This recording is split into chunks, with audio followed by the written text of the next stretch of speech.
Yo, boys, I hope we're well. We're going to go over some SMMA offer training, so how to build a service that can generate, 30k monthly recurring revenue. Because I know a lot of guys at the moment, they're kind of struggling on the offer, and perhaps they're doing everything else right. So perhaps you're outbound prospecting fairly well. You've got setters, and you're doing okay in that sense. You're spending decent there. And maybe you've got a cold email system, or maybe you're doing paid acquisition, and that's perfect, that's cool.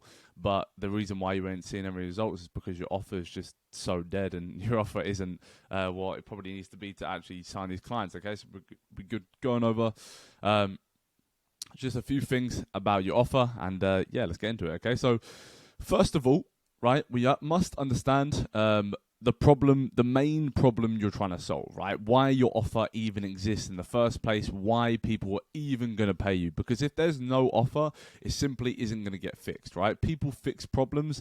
People don't not fix problems, right? Even problems, okay? Human beings don't really like to fix because they're lazy. So if your service doesn't fix a problem, then it's dead, right? Okay, so we must first figure out what's the main problem, okay? So say you were doing... say your offer was Facebook ads, for example. I mean, it's taking over the paid advertising kind of department of their business, right? And that's the problem you're solving. How to leverage it to better results. So you take care of the whole ad campaigns, creatives, right? You're kind of doing everything within an offer. If you look at a content offer, right, a branding offer, you're taking care of the monetization, and you're taking care of reach of audience, right? That's the problems you're taking care of. So first of all, you must understand which problem you're going to go face the market with, okay? You can't create a problem for people, so don't fix pain points that don't exist. I see so many people trying to do offers because it'd be really cool for them and really nice for them if they sign the client, because it's fairly easy service delivery. They have the right systems in place to solve a particular pain point, but if it's not a pain point, then it's stupid, right? So some of you may have seen my last video with the short form content sales call. Like that Twitter AI, so she was trying to activate a Twitter AI mechanism where like she would take what I'm saying from the short form, put it into AI, and then put that into a tweet. It's decent, right? That's a nice offer, and you would like to fulfill that, but it wasn't that great because it's just not a pain point. I just don't really care, right? So we must understand the prospect's current situation and the problem they're having, not the pain points that don't exist but you wish would exist, okay? And then prospects' desired outcome after the service. So after your service is fulfilled, right, where are they going to be? Where's their business going to be? What do they hope for, okay? Figure out what infrastructures you have to build. So what do you have to do? Whether you're doing webinar building, whether you're doing community building, whether you're installing short-form content or long-form content, you have to understand which infrastructures you have to build, and then everything below that. So, for example, team members, research, I'm going to say here specialists. So say you're doing an offer where you're doing community building, right? If you're doing community building with plus appointment setters, so you've got community building plus setters, like you must figure out, okay, the infrastructure behind this. So how am I going to build the community? Who's going to build the community? And then actually hire the specialist in the positions. Okay, so the community builder or the appointment setter. Okay, they both have to be optimized towards obviously the goals of the clients, right? So team members, research, etc. So really understand not only their desired outcome after the service is completed. So what's their monthly recurring revenue looking like? What systems have you built out for the future? Okay, you have to figure out everything below that. Otherwise, you're going to come into the offer and you're just going to be lost. Okay, you're going to sign on the client and you're not going to deliver a really good service, and then they're not going to sign on. If they're not signing on, then you're going to go broke. Okay, because SMMA is all about retaining clients. If you can't retain clients, it's pointless. If you actually really think about it, right, without retaining clients, you will actually just go broke, and this whole thing's pointless. Okay, so above marketing, because you can go, okay, like, cool, so I've got my marketing sorted out, I've got setters, I've got a cold email campaign, I'm even doing a bit of paid acquisition, fine, perfect. But if you don't have the infrastructures for your offer, so customer success, an onboarding guy, you know, specialists in all the areas, then it's like, okay, you know, it really doesn't matter, okay? Now, this is another thing I really, really want to go over, okay? Your service inputs and at what level you're actually doing them to. Because I see so many people, they'll go, yeah, I'm doing their personal brand monetization, and I'm doing this, and because I've got a short form content editor. But I'm like, you really don't understand this framework, okay? Because you're solving problems at level 1. You're solving problems at a very baseline level. There's around 5 levels, or you know, whatever you want to call it, right? Into which you can actually give the inputs to guarantee the outputs. Okay, so say I was wanting to do a personal brand monetization offer, right? My prospect's current situation is that he posts content online, but he doesn't really know how to monetize it, and he hasn't been making too much money. Okay, cool. Prospect's desired outcome after service. He's scaled his audience, scaled his reach, scaled his, you know, he has a bigger audience, but he's making more money, right? He's monetizing it in a better way, and he's adding, let's say, 5K, 10K monthly recurring revenue. Perfect. At a baseline level, you could say, I do short form content, 1 edit per day, right? And that brings this desired outcome. It technically does, and some of you are thinking, okay, yeah, no, but so if I do short form content 1 per day, that will grow the audience and then grow the potential leads. It does it at level 1 scale, okay? Like, it doesn't do it at a really, really high scale. It still wouldn't even guarantee the result. That's why you're pussying out and you're not even putting guarantees in your results, because you know that service input, let's say a short form content 1 per day, solves the pain point, solves the problem at level 1 scale. Therefore, it's not even going to be high retainer, right? But if we go, let's say go to level 4, for example, you could do the short form content plus the community plus consulting, right? Plus setter messages. So say this the setter messages leads in the group. Plus you could set up webinars, right?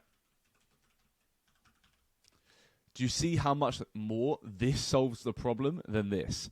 Okay, so you really need to look at your service inputs and at what scale are they actually good inputs to guarantee the outputs that your client wants, okay? Because right now, all of you guys are just doing level 1, level 2 inputs. You're trying to do the bare minimum that you think you can deliver for because you're a bit nervous about service delivery, okay? And all that's happening is you think that you've got an offer that you can bring to the market, but all you're doing is you're solving problems at such a minuscule scale, like such at a scale where the problems don't even get resolved too much. And what's going to end up happening is that your clients are just going to churn, and then you're left with nothing, right? And you're a bit scared to spend on your offer, right? So technically you would have less profit margins with this offer, but you know, you're getting so much more because your client's going to stay on because you're actually delivering a really good service. You're going to have a better service, and your client's going to be like, yeah, this is something that this is sick, right? Because you're bringing monetizable value, scaling audience on a different scale, like on a better scale than the guy who's level 1, level 2 service inputs. You want to be here, right? You want to build out the team, like I said, build out the infrastructure that can actually do level 5 service inputs, right? Because right now you think you're solving this problem because you've looked at your prospect situation. Okay, he wants more audience, or he wants Facebook ads, right? But you're solving it on such a small scale where it can't be that high, and your clients are just going to churn. So when we actually move this forward, when we go towards level 4, level 5 service inputs, it's going to increase the value of the offer, obviously, and this is going to do 2 things, right? It's going to increase the probability of your signed client, so your client's going to be more interested in signing on with the offer. This offer's pathetic, okay? It's literally it's pretty dead as an offer, if I'm honest, but this isn't dead as an offer, right? And it's also going to allow you to charge a higher retainer. This is not even going to help with actually setting up this offer because it might be a little bit costly with the specialist, etc. But you're just going to have higher revenue, right? And this is why it's so important to figure out, okay, what would so Okay, you've got this frame. You figure out the main problem you want to solve for your client, for your prospect. At what scale would level 1 look like? At what scale would level 2 look like? At what scale would level 3 look like? Level 4, level 5. So constantly trying to upgrade your offer, okay? So say we would go, here, 1 per day. What could level 2 look like? At a point it could look, FSC plus like intro hooks. Something pretty dead. That's probably level 2 plus something else maybe. What would level 3 look like? What would level 4 look like? What would level 5 look like? And when you're here, okay, this is how you're actually gonna build an agency that can actually do stuff in the market, and it's not just going to become a one-hit wonder. 90% churn rate, right? Cool. So different things, obviously. Things to keep in mind with your offer: differentiation. If you're pushing an offer that everyone is pushing, it becomes significantly more difficult to sign the clients. That's just human nature. Okay, if everyone's pushing the same thing, it's going to become more difficult to you to sell the thing. Some of you, like, you're pitching good offers, but the thing is they've just been sold it to a million times. So it's hard, right?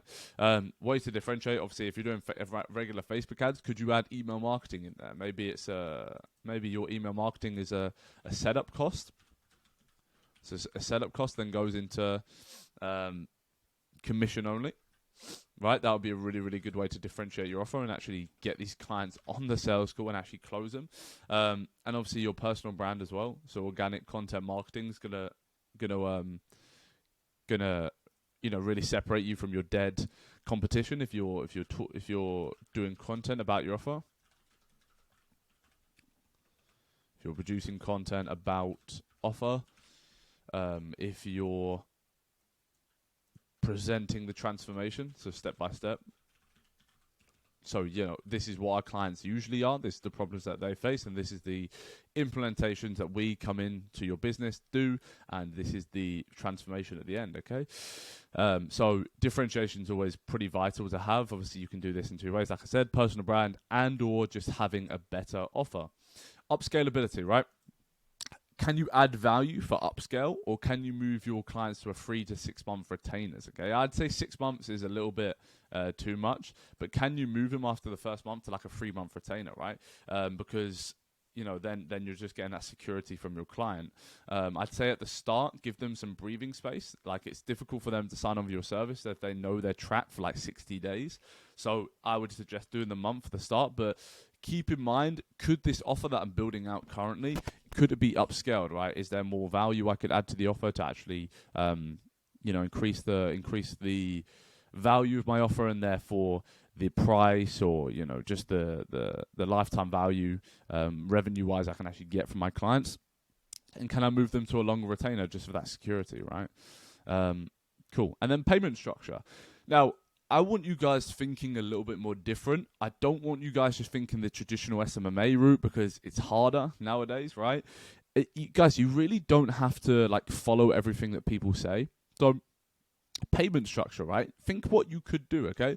Obviously, you could go for the traditional monthly retainer. That's fine. That's going to be the standard one. That's probably the best one if it works really well. You can do setup fee and payoff results, right? So you could literally say you were doing a community, for example. You could do the setup fee, so you could set up the community, 2K, something like that, and then you could just do payoff results. So 10% of every client they close, you get a percentage, right? And that's going to actually really incentivize your prospects to sign on with your service. Or you could actually productize your service. So could you do a one-time purchase for your service, right? Not many people think about that. Even if you productize certain things within your service, so say you do a setup fee for the community, and then you're going to go to the monthly retainer for the shorts or for the long form content or whatever kind of service you're building out, you can really see how you can structure the payment structure differently to perhaps give you an advantage in the market, right? Because so many people just see the traditional SMMA, traditional SMMA. I've not spelled traditional right there at all, have I? A traditional SMMA, and not even there, where they see, okay, cool, you pay us 1.2K, you pay us 1.4K, you pay us this monthly, and it's like, sometimes that just doesn't work for your offer. Sometimes that isn't the best thing, and sometimes you're actually disadvantaging yourself, right? You could do a different payment structure to a point where it's easier for your clients to sign on. Cool. So reduce churn rate, right? Churn is, if you don't, rate of churn is obviously the rate that they go off your service, so that they don't sign on for the next month, and this is actually incredibly dangerous, right? If we don't have an agency that can reduce churn rate heavily, then what's going to end up happening is that, okay, cool, you make 10K in 1 month, you make 20K in 1 month, but you could easily go back down to 2K.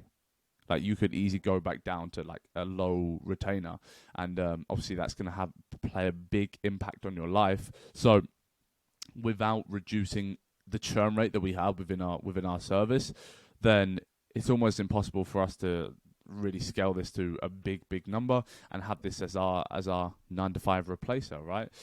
So the way to do this is obviously add the value. Can you be replaced? So take a look at the replaceability of your service.